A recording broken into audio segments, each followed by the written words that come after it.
एक ही दिन में नैब की कार्रवाइयों के खिलाफ हुकूमत और अपोजिशन के सख्त बयान आए हैं और नैब ने दोनों को जवाब दे दिया है, लेकिन कहानी बदस्तूर जारी है। Opposition leader Punjab assembly Hamza Shahbaz ने शहबाज शरीफ की अहलिया और 2 बेटियों को तलब किए जाने पर न्यूज़ कॉन्फ्रेंस की थी। सुनिए क्या कहा। उन्होंने मुझे कहा जी हम आपको 1 महीने हमजा साहब नोटिस देंगे, आप मेहरबानी करके ये जाली डिग्री वाली करारदाद करें, मैं बड़ा परेशान हूँ। उसके बाद मुझे 1 महीने नोटिस नहीं आया। फिर कहते हैं कि देखें हम आपको बुलाकर, जहाँ पे मुझे अच्छा नहीं लगता, मैं टीवी पे देख रहा था आप आ रहे थे, आप क्यों नहीं हुकूमत से बात करते, हमारी जान छुड़ाएं, आपको हम बुलाते हैं यहाँ पर, मुझे नहीं अच्छा लगता, आप कोई आपस में सेटलमेंट कर लें, मैं बड़ा अंडर प्रेशर हूँ इसलिए मुझे आपको बुलाना पड़ता है। मैं अल्लाह को हाज़िर नाज़िर जानकर, मगरिब का वक्त है, मैं आपको सही बातें बता रहा हूँ। जवाबन नैब ने कहा कि मुबैना मनी लॉन्ड्रिंग और जायद असासों के ठोस सबूत मिले हैं। हमजा शहबाज तहकीकात पर असर अंदाज होने की कोशिश कर रहे हैं। नैब अपोजिशन से निमट नहीं पाया था कि वज़ीर इत्तलात फवाद चौधरी ने बयान दे दिया कि अलीम खान को अपोजिशन के शोर की वजह से नाकर्दा जुर्म की सज़ा दी जा रही है, उन्हें ज़मानत दी जानी चाहिए। चेयरमैन नैब ने इसका नोटिस लेते हुए प्रेस रिलीज जारी की कि कानून की खिलाफ वर्जी साबित हुई तो वफाकी वजीर के खिलाफ कार्रवाई भी हो सकती है। और इस पर फवाद चौधरी ने कहा कि नैब कैपेसिटी के संजीदा बहरान का शिकार है और ये पेचीदा मुकदमे कहाँ से हल करेंगे। फजूल बयानात के बजाय काम पर तवज्जो दें। सुन ले जरा। आप इंतजार करेंगे कि अब नैब जो है वो आपके बयानात का नोटिस ले? कोई नहीं है तो नैब नोटिस छोड़ेगा, मुकमगा हो गया है। नहीं, जुरिस्डिक्शन नहीं है, वो तो ऐसे ही उन्होंने बयान दे दिया, वो तो हो जाता है, कभी कभी गर्मी की सर्दी हो ही जाती है, इसमें क्या। लेकिन यही वजीर इत्तलात शहबाज फैमिली की खबर मिलने वाले नोटिस की वजाहतें देते भी हमें नजर आए हैं। कोई किसी का जो है ये तो नहीं कि किसी पे कोई तशद्दुद करके कोई जो है ले लिया होगा। सो बिल्कुल ट्रांसपेरेंट शफाफ मुकदमात हैं इनके खिलाफ, कोई विक्टिमाइजेशन नहीं है, कुछ नहीं है, तो इंशाअल्लाह ताला ये पैसे वापस आएंगे।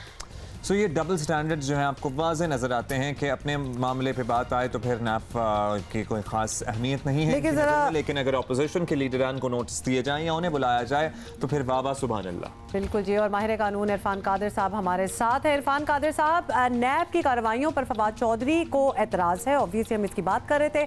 हमजा शहबाज को मसला है और भी दीगर सियासी रहनुमाएं ऑब्वियसली खुश कोई भी नहीं है इस चीज़ से, तो सब एक ही बात कर रहे हैं, तो क्या नैब को अपना तरीका बदल लेना चाहिए? हुकूमती लेवल पे मैं समझता हूँ कि वफाकी जो वज़रा हैं, ख़ास तौर पे फवाद चौधरी साहब, उनको इस तरह के मामलात में एक न्यूट्रलिटी रखनी है और उन्होंने हरगिज़ ये इम्प्रेशन नहीं देना कि इस एहतसाब में जैसे कि हुकूमत का अमल दखल है। और अगर कोई भी स्टेटमेंट नैब के बारे में देनी है तो वो नैब का एक मीडिया सेल बना हुआ है जिसके थ्रू नैब देती है।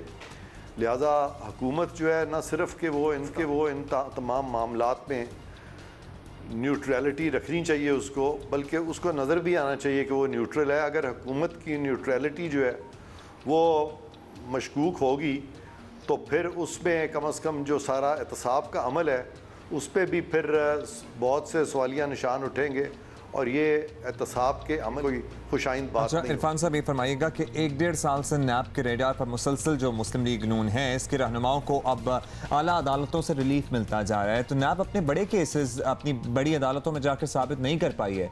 क्या चेयरमैन जावेद इकबाल साहब के लिए कोई तशवीश का पहलू होना चाहिए इसमें?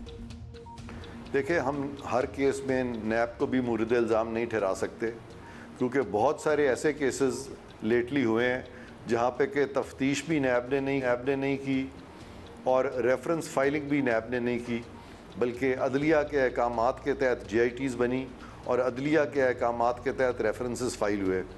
और इससे पहले भी हम देखते हैं कि बहुत सारे जो स्कैम्स जो सामने आए थे वो आर्टिकल 184(3) में सुओ मोटो जुरिस्डिक्शन के तहत वो डायरेक्शंस इशू कर दी जाती थी मुख्तलिफ इदारों को और वो इंडिपेंडेंटली उन्होंने उनको ना इंक्वायर किया, ना उनकी इन्वेस्टिगेशन की, ना उन्होंने प्रोसिक्यूशन कर दिया उन अदारों ने। राइट। इरफान कादिर साहब, हफ्ते के दिन की पूरी एक्सरसाइज यही बताती है कि सियासी क़यादत नैब से ऑब्वियसली खुश नहीं है, लेकिन कवानीन में तरमीम के लिए इकट्ठा होने को भी तैयार नहीं है।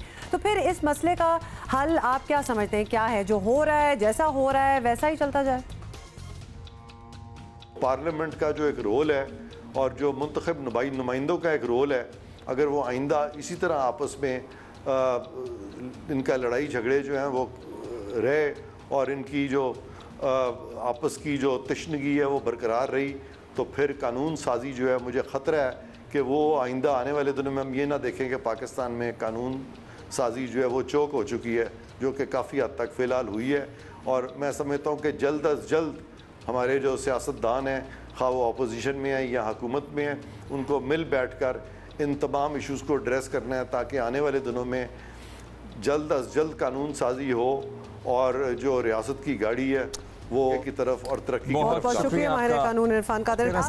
चेन्नई के अस्पताल में इस वक्त ज़ेर इलाज भारत में दिल का ट्रांसप्लांट होना है। पैसों की अशद ज़रूरत है, पैसे बहुत ज़्यादा दरकार हैं और इसके लिए हम यहाँ आवाज़ उठा रहे हैं। आप लोगों को अकाउंट डिटेल्स भी कुछ ही देर में टेलीविजन स्क्रीन पे हम फ्लैश करते रहेंगे, दिखाते रहेंगे। 13 साल आयशा हैं, आयशा की मदर ने हमें ज्वाइन किया चेन्नई इंडिया से। सनोबर राशिद हमारे साथ हैं। सनोबर, बहुत बहुत शुक्रिया, आपने हमें ज्वाइन किया। और साथ ही पाकिस्तान में ही अमारा सजाद जो कि सोशल एक्टिविस्ट हैं और मदद कर रही हैं सनोबर और आयशा की और उनकी फैमिली की टू कलेक्ट दीज फंड्स, वो भी हमारे साथ है। हमारा आपका भी बहुत बहुत शुक्रिया। सनोबर, सबसे पहले तो बता दें कि आयशा का क्या हाल है और क्या डॉक्टर्स क्या कहते हैं, कितना अरसा है कि उनको एक नया दिल मिल सके और फिर उसका ट्रांसप्लांट हो सके? सिर्फ इंतजार पैसों का है?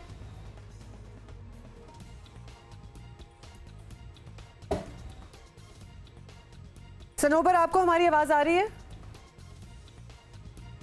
एज लॉन्ग जैसे हमारा रब्ता उनसे होता है, अभी ऑल्दो हम ब्रेक में बात कर रहे थे हमारा।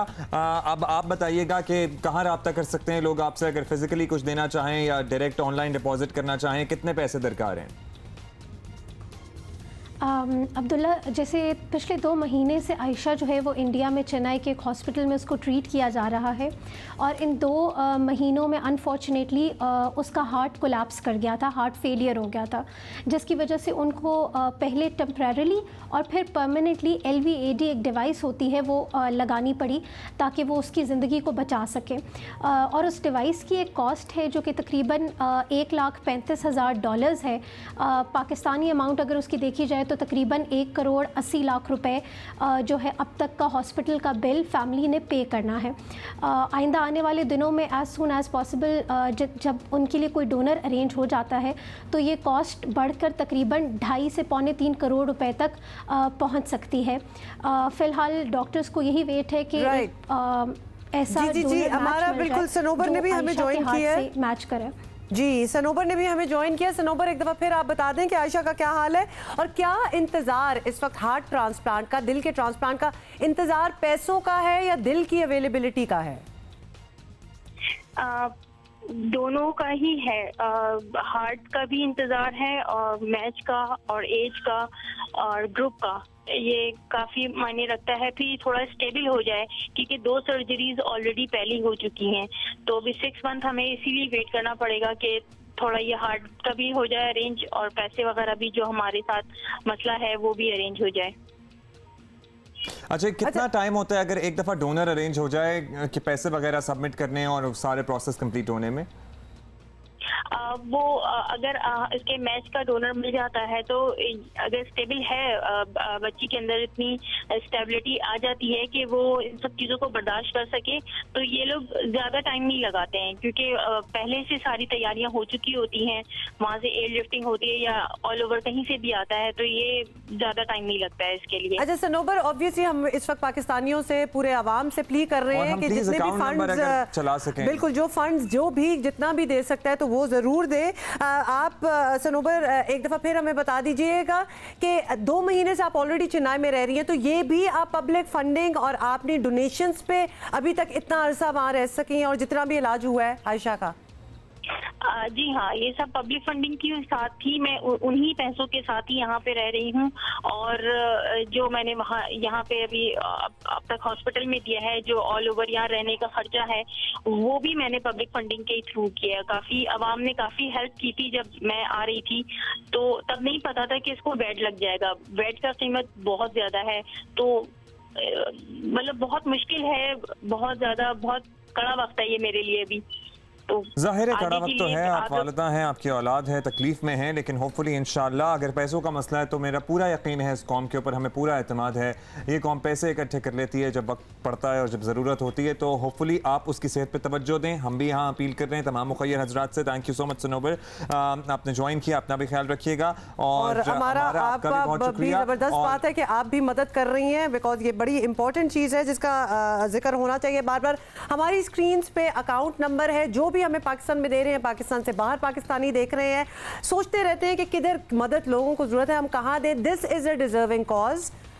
Details are on the screen. दिल खोल कर आप दें। हबीब मियां पता राशिद के नाम से जो है वो अकाउंट नंबर मिल जाएगा आपको, वहां पे करोड़ों रुपए चाहिए, 2.5 करोड़ रुपए चाहिए। प्लीज दिल खोल कर एहतियात दें। Watch your favorite Jio TV shows and programs anywhere, anytime, only on Sling TV. Enjoy the freedom of no long-term contract and free 8-day replay, making your favorite shows available for 8 days after they air. For more details, visit sling.com.